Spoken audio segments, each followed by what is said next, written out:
اعوذ باللہ من الشیطان الرجیم بسم اللہ الرحمن الرحیم فلما استيئسوا منه خلصوا نجيا قال كبيرهم ألم تعلموا أن أباكم قد أخذ عليكم موثقا من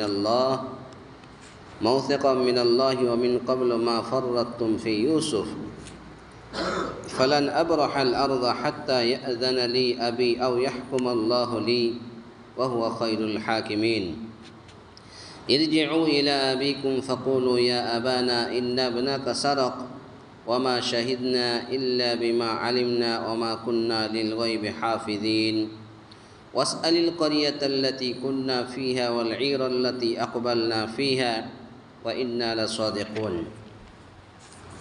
اللہ رب العالمین نے ارشاد فرمایا فلما استيئسوا منه خلصوا نجيا، جب یہ اس سے مایوس ہو گئے تو تنہائی میں بیٹھ کر مشورہ کرنے لگے کہ ان میں جو سب سے بڑا تھا اس نے کہا کہ تمہیں معلوم نہیں کہ تمہارے والد نے تم سے اللہ کی قسم لے کر پختہ قول و قرار لیا ہے اور اس سے پہلے یوسف کے بارے میں تم کوتاہی کر چکے ہو، بس میں تو اس سرزمین سے نہ ٹلوں گا جب تک کہ والد صاحب خود مجھے اجازت نہ دیں یا اللہ تعالیٰ میرے اس معاملے کا فیصلہ کر دے، وہی بہترین فیصلہ کرنے والا ہے۔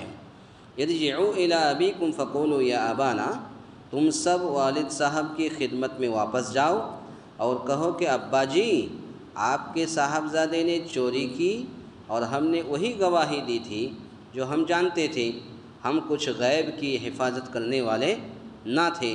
واسأل القریۃ التی کنا فیہا والعیر التی اقبلنا فیہا، آپ اس شہر کے لوگوں سے دریافت فرما لیں جہاں ہم تھے اور اس قافلہ سے بھی پوچھ لیں جس کے ساتھ ہم آئے ہیں، یقیناً ہم بالکل سچے ہیں۔ یہ سورہ یوسف کی آیت نمبر 80، 81، 82۔ اس آیت کریمہ کے اندر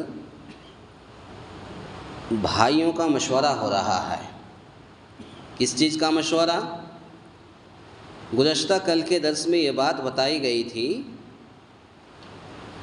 کہ وہ چاندی کا پیالہ جس نے لیا، جس نے چوری کی، تو وہ چور کو جس کا پیالہ اس کے سپرد کر دیا جاتا تھا۔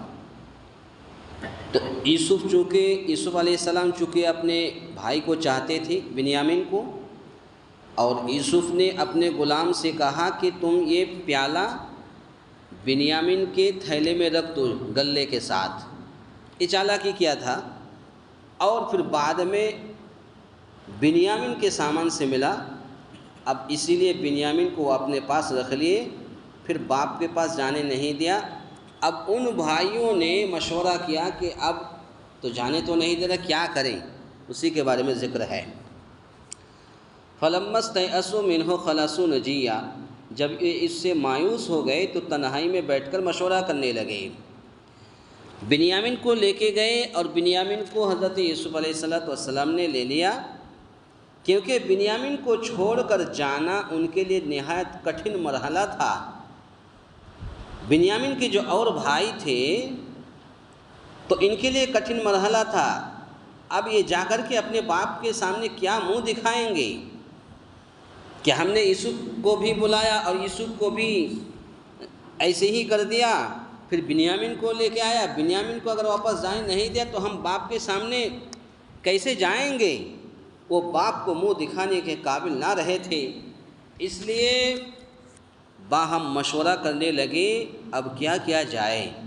سارے بھائی نے مشورہ کیا تو جو سب سے بڑا بھائی تھا روبیل، جس کا نام تھا روبیل یا یہوذا، اس بڑے بھائی نے اس صورتحال میں باپ کا سامنے کرنے کی اپنے اندر سخت اور ہمت نہیں پائی کہ میں باپ کے سامنے جاؤں گا کیسے، کس منہ لے کر کے جاؤں گا۔ یوسف علیہ السلام کو لے کر کے آیا، دیکھے باپ کو جھوٹی باتیں کہہ کر کے کہ بھیڑیا کھا گیا، کنویں میں گرا دیا، یہ ہے وہ ہے، تو جو کنویں میں گرانے کا جو حکم دیا تھا یوسف علیہ السلام کو، یہی بڑا بھائی یہوذا روبیل، اسی نے حکم دیا تھا کہ اس کو کہیں جنگل میں نہ پھینک کر کے کہیں کنویں میں پھینک دو۔ تو باپ کے سامنے اب ہمت نہیں پائی کہ ہم باپ کے سامنے کیسے جائیں بغیر بنیامین کے، تو صاف کہہ دیا کہ میں تو یہاں سے اس وقت تک نہیں جاؤں گا جب تک خود والد صاحب تفتیش کر کے میری بے گناہی کا یقین نہ کر لے اور مجھے آنے کی اجازت نہ دے دیں۔ یہ ربیل یہوذا جو سب سے بڑا بھائی تھا مشورہ کیا اور کہا کہ میں تو اس وقت تک یہاں سے نہیں جاؤں گا جب تک خود والد صاحب تلاش کرتے ہوئے میرے پاس آ جائے اور میری بے گناہی کا یقین نہ کر لے اور مجھے آنے کی اجازت نہ دے، تب تک میں یہاں سے جاؤں گا نہیں، اور یا تو پھر میں بنیامین کو کسی طرح یہاں سے لے جانے کی کوشش کروں گا، اس کے علاوہ جب تک باپ کی اجازت نہیں ہوگی تب تک ہم یہاں سے جائیں گے نہیں۔ اس کے بعد کیا ہوا؟ اللہ میرے لیے معاملہ فیصل کر دے۔ اس کے بعد یہوذا نے، ربیل نے دعا کی کہ اللہ میرے لیے معاملہ یعنی فیصلہ کر دے اور تو ہی بہترین فیصلہ کرنے والا ہے۔ اس کا کیا مطلب ہے؟ اس کا مطلب یہ ہے کہ کسی طرح یوسف علیہ السلام عزیز مصر، اب عزیز مصر کون ہے؟ یوسف علیہ السلام، بنیامین کو چھوڑ دے۔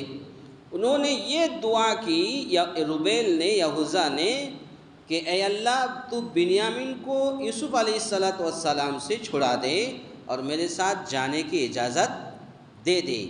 یا یہ مطلب ہے کہ اللہ تعالیٰ مجھے اتنی قوت عطا کر دے کہ میں بنیامین کو تلوار یعنی طاقت کے ذریعے سے چھڑوا کر اپنے ساتھ لے جاؤں۔ اتنی طاقت دے دے تلوار کے ذریعے سے، ڈر اور دھمکی دکھا کر کے ہو، جیسے بھی ہو ہم یہاں سے اس بنیامین کو لے جا سکیں، وہ ہمیں طاقت دے دے۔ اس کے بعد پھر کیا ہوا؟ اللہ رب العالمین نے فرمایا ارجعوا الی ابیکم فقولوا یا ابانا، تم سب والد صاحب کی خدمت میں واپس جاؤ اور کہو کہ ابا جی آپ کے صاحبزادے نے چوری کی اور ہم نے وہی گواہی دی تھی جو ہم جانتے تھے، ہم کچھ غیب کی حفاظت کرنے والے نہ تھے۔ یعنی ہم نے جو عہد کیا تھا ہم بنیامین کو بحفاظت واپس لے آئیں گے، تو یہ ہم نے اپنے علم کے مطابق عہد کیا تھا۔ بعد میں جو واقعہ پیش آ گیا اور جس کی وجہ سے بنیامین کو ہمیں چھوڑنا پڑا، واقعہ کیا پیش آیا کہ عزیز مصر کا وہ چاندی کا پیالہ جس میں غلہ نپتے تھے وہ بنیامین کے تھیلے سے پکڑا گیا، سامان سے پکڑا گیا، اسی لیے اب عزیز مصر چھوڑے گا نہیں۔ یہ تو ہمارے وہم و گمان میں بھی نہ تھا۔ دوسرا مطلب یہ ہے کہ ہم نے چوری کی، جو سزا بیان کی تھی کہ چور کو ہی چوری کے بدلے میں رکھ لیا جائے، تو یہ سزا ہم نے اپنے علم کے مطابق ہی تجویز کی تھی، اس میں کسی قسم کی بدنیتی شامل نہیں تھی، لیکن پھر یہ اتفاق کی بات تھی کہ جب سامان کی تلاشی لی گئی تو مسروقہ کٹورا بنیامین کے سامان سے نکل آیا۔ چوری کیا ہوا سامان، کٹورا، پیالہ، وہ بنیامین کے سامان سے نکل آیا۔ اس کے بعد پھر کیا ہوا؟ یعنی مستقبل میں پیش آنے والے واقعات سے ہم بے خبر تھے۔ کون؟ ان کے بھائیوں نے کہا کہ ہم کو نہیں معلوم کہ مستقبل میں اس طرح سے واقعہ پیش آنے والا ہے۔ اس کے بعد پھر اللہ رب العالمین نے فرمایا وَاسْأَلِ الْقَرْيَةَ الَّتِي كُنَّا فِيهَا وَالْعِيرَ الَّتِي أَقْبَلْنَا فِيهَا، آپ اس شہر کے لوگوں سے دریافت فرما لیں جہاں ہم تھے، اور اس قافلہ سے بھی پوچھ لیں جس کے ساتھ ہم آئے ہیں، یقیناً ہم بالکل سچے ہیں۔ تو القریہ سے مراد یہ مصر ہے جہاں وہ غلہ لینے گئے تھے، کہا کہ وہاں سے آپ کسی سے بھی پوچھ لیجئے تو میں سچا ہوں، مطلب اہل مصر ہے۔ اسی طرح والعیر سے مراد اصحاب العیر یعنی اہل قافلہ ہے، وہ قافلہ جو گئے تھے اور ایک جگہ آرام کرنے کے لیے بیٹھا اور پھر کنویں سے پانی پینے کے لیے بالٹی نکال، وہی اہل قافلہ ہے۔ تو وہی اہل قافلہ ہیں، آپ مصر جا کر کے اہل مصر سے اور اس اہل قافلہ والوں سے جو ہمارے ساتھ آیا ہے پوچھ لیں، ہم جو کچھ بیان کر رہے ہیں وہ سچ ہے، اس میں جھوٹ کی کوئی آمیزش نہیں ہے۔ یہاں تک بات ہوئی۔ پھر آگے کیا ہوا؟ انشاءاللہ کل کے درس میں سنیں گے۔ اللہ تعالیٰ سے دعا ہے یا الہ العالمین ہم تمام مسلمانوں کو کہنے سننے سے زیادہ نیک عمل کرنے کی توفیق عطا فرمائے۔ آمین۔ اقول قولی ھذا استغفر اللہ لی ولکم ولسائر المسلمین واستغفروہ انہ هو الغفور الرحیم۔